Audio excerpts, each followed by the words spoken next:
And every morning I went to his room and with a warm, friendly voice I asked him how he had slept. He could not guess that every night just at 12 I looked in at him as he slept.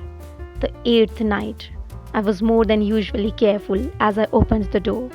The hands of a clock moved more quickly than did my hand. Never before had I felt so strongly on my own power. I was not sure of my success. The old man was lying, there not dreaming that I was at his room. Suddenly he opened his bed. You may think I became afraid, but no. The darkness in his room was thick and black. I knew he could not see the opening of the door. I continued to push the door slowly, softly. I put in my hand with a covered light. Suddenly the old man sat straight up in the bed and cried, "Who's there?" I stood quite still. For a whole hour I didn't move. Nor did I hear him again lie down in his bed. He just sat there listening. Then I heard a sound, a low cry of fear which escaped from the old man. Now I knew that he was sitting up in his bed, filled with fear. I knew that he knew that I was there. He did not see me there. He could not hear me there. He felt me there. Now he knew that death was standing there. Slowly, little by little, I lifted the cloth until a small light escaped from under it to fall upon that vulture eye. It was open, wide open, and my anger increased as it looked straight at me. I could not see the old man's face, only that eye. That hard blue eye, and the blood in my body became like ice. Have I not told you that my hearing had become unusually strong? Now I could hear a quick, low, soft sound, like the sound of a clock heard through a wall. It was the beating of the old man's heart. I tried to stand quietly, but the sound grew louder. The old man's fear must have been great indeed, and as the sound grew louder, my anger became greater and more painful. But it was more than anger. In the quiet night, in the dark silence of the bedroom, my anger became fear. For the heart was beating so loudly that I was sure someone must hear. The time had come. I rushed into the room crying, "Die, die!" The old man gave a loud cry of fear as I fell upon him and held the bed covers tightly over his head. Still his heart was beating, but I smiled as I felt that success was near. For many minutes that heart continued to beat, but at last the beating stopped. The old man was dead. I took away the bed covers and held my ear over his heart. There was no sound. Yes, he was dead. Dead as a stone. His eye would trouble me no more. So I am mad, you say? You should have seen how careful I was to put the body where no one could find it. First I cut off the head, then the arms and the legs. I was careful not to let a single drop of blood fall on the floor.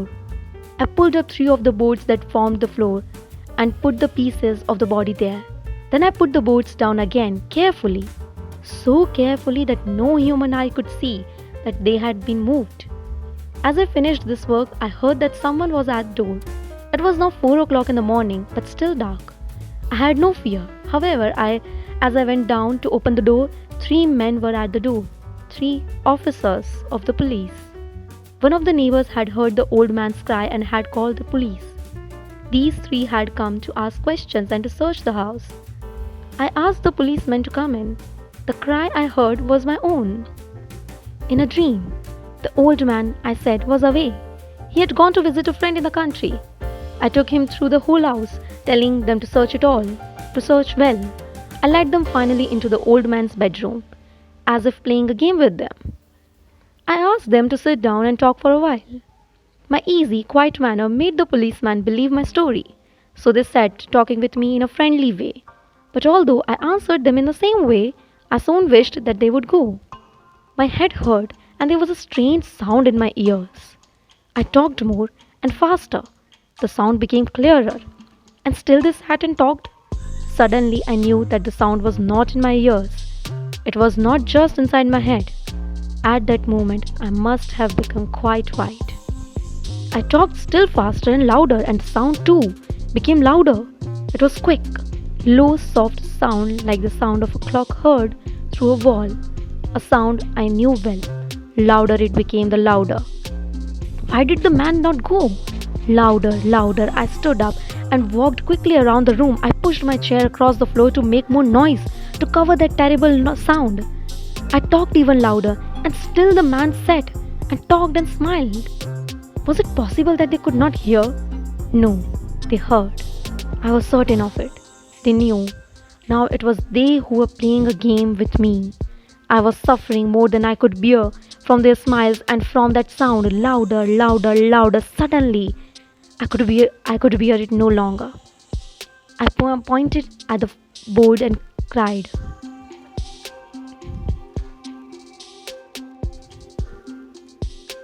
No, they heard. I was certain of it. They knew. Now it was they who were playing a game with me. I was suffering more than I could bear from their smiles and from that sound, louder, louder, louder. Suddenly I could bear it no longer. I pointed at the boards and cried, "Yes, yes, I killed him. Pull up the boards and you shall see I killed him." But why this heart not stop beating? Why does it not stop?